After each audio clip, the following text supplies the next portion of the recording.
ஊர் சுற்றலாம் வாங்க. இதில் நம்ம இன்னைக்கு பார்க்க போகிறது ஒரு ஹோமம் நடந்த இடம். அதாவது ஒரு கோவிலில் செய்த ஹோமம். ஹோமம் அப்படிங்கிறது நமக்கு எல்லாருக்குமே தெரியும். ஒரு நெருப்பு மூட்டி புரோகிதர்கள் சுற்றி அமர்ந்து கொண்டு மந்திரங்களை சொல்லியவாறு இருப்பாங்க. ஒரு புகை மண்டலமாக காட்சி எடுக்கும். அது எதுக்கு பண்ணணும் அப்படின்னு சொல்லிட்டு கேள்விகள் எழும். இங்கே இந்த கோவிலில் ஒரு ஸ்ரீதேவி உய்யாரி அம்மன், அவங்க அந்த அம்மனுக்காக இது பண்ணாங்க. அதாவது புதிதாக வாங்கப்பட்ட உற்சவ மூர்த்திக்கு, திருநெல்வேலி இருக்கிற கோவிலுக்கு அந்த உற்சவ மூர்த்தி வாங்கியிருக்காங்க.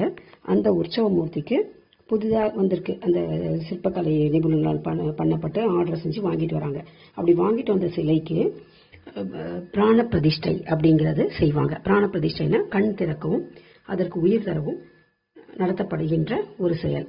அது செய்யும் பொழுது குருவந்தனம், கணபதி பூஜை, கலச ஆவாகனம், கலச பூஜைகள் தொடர்ந்து மகா யாகம், அப்புறம் அம்மனுடைய மூல மந்திரங்கள் ஜபித்து அந்த ஜலங்களை கொண்டு வந்து பூர்ணாகதியில முடிப்பாங்க. இந்த சிறப்பு இதை முடிஞ்ச பிறகு சிறப்பு அபிஷேகங்களும் சிறப்பு அலங்காரங்களும் பூஜைகளும் அந்த அம்மனுக்கு நடத்தப்படும். இது ஆக்சுவலாக அந்தந்த கோவிலில் வாங்குற உற்சவமூர்த்திக்கு அங்கே பண்ணுவாங்க.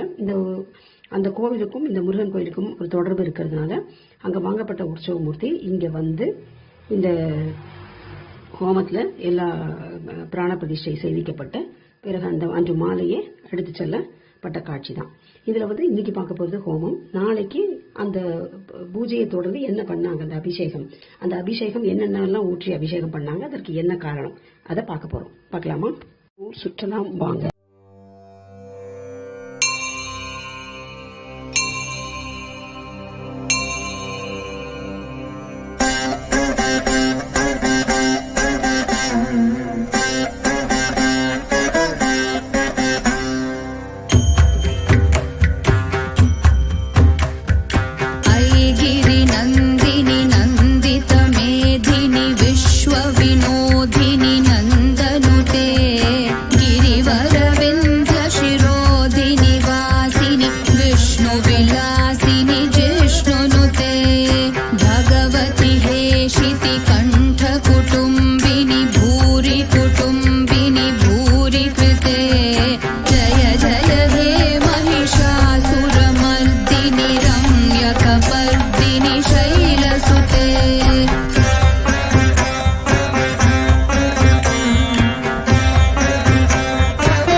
Shamo